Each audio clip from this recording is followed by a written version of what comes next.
The committee meets today to receive testimony on cyber strategy and policy. We're fortunate to be joined this morning by an expert panel of witnesses. Keith Alexander, CEO and President of IronNet Cybersecurity, Dr. Craig Fields, Chairman of the Defense Science Board, Dr. Jim Miller, former Undersecretary of Defense for Policy, and Matthew Waxman, Professor of Law at Columbia University Law School. Threats to the United States in cyberspace continue to grow in scope and severity, but our nation remains woefully unprepared to address these threats, which will be a defining feature of 21st century warfare. This committee has not been shy about expressing its displeasure over the lack of policy and strategy for deterring, defending against, and responding to cyber attacks. Treating every attack on a case-by-case basis, as we have done over the last 8 years, has bred indecision and inaction. And the appearance of weakness has emboldened our adversaries who believe they can attack the United States in cyberspace with impunity. I have yet to find any serious person who believes we have a strategic advantage over our adversaries in cyberspace. And in fact, many of our civilian and military leaders have explicitly warned the opposite. In short, this committee is well aware that bold action is required, and we will continue to apply the appropriate pressure to ensure that the new administration develops a cyber strategy that represents a clean break from the past.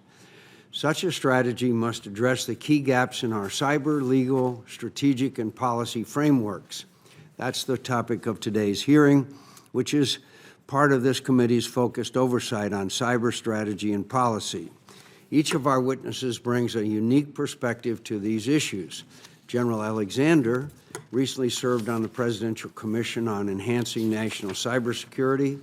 Given his extensive experience as Director of the National Security Agency and the first Commander of the United States Cyber Command, we welcome his insights and guidance as we seek to ensure that our policies, capabilities, and the organization of the federal government are commensurate with the cyber challenges we face. Dr. Fields and Dr. Miller have been involved with the Defense Science Board's Task Force on Cyber Deterrence, which was established in October 2014 to evaluate the requirements for effective deterrence of cyber attacks. We're pleased that the Defense Science Board has completed its evaluation, and we urge the new administration to immediately focus its attention on deterrence in cyberspace, which requires a comprehensive strategy for imposing costs on those seeking to attack our country. Cyber also involves complex but highly consequential legal questions, which is why I'm pleased that we have Mr. Waxman with us to shed some light on these challenges. For example, understanding what constitutes an act of war in cyberspace is a central question for any cyber policy or strategy, but it is one we as a government have failed to answer. As cyber threats have evolved rapidly, our legal frameworks have failed to catch up.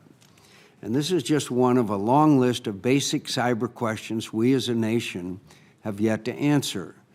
What is our theory of cyber deterrence, and what is our strategy to implement it? Is our government organized appropriately to handle this threat? Or are we so stovepiped that we cannot deal with it effectively? Who is accountable for this problem? And do they have sufficient authorities to deliver results? Are we in the Congress just as stovepiped on cyber as the executive branch, such that our oversight actually reinforces problems rather than helping to resolve them? Do we need to change how we are organized? Meanwhile, our adversaries are not waiting for us to get our act together. They're defining the norms of behavior in cyberspace through their actions, in the United States is in a reactive crouch. We have to turn this around and ensure cyber norms reflect the values of a free and open society and do not undermine our national security.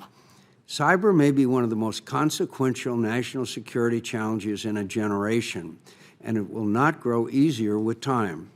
Our adversaries now believe that the reward for attacking the United States in cyberspace outweighs the risk. Until that changes, until we develop a policy and strategy for cyber deterrence, until we demonstrate that an attack on the United States has consequences, cyber attacks will grow more frequent and more severe. This is the urgent task before us, and that's why this series of hearings is so critical. I thank each of our witnesses for appearing today, and I look forward to their testimony. Senator Reid.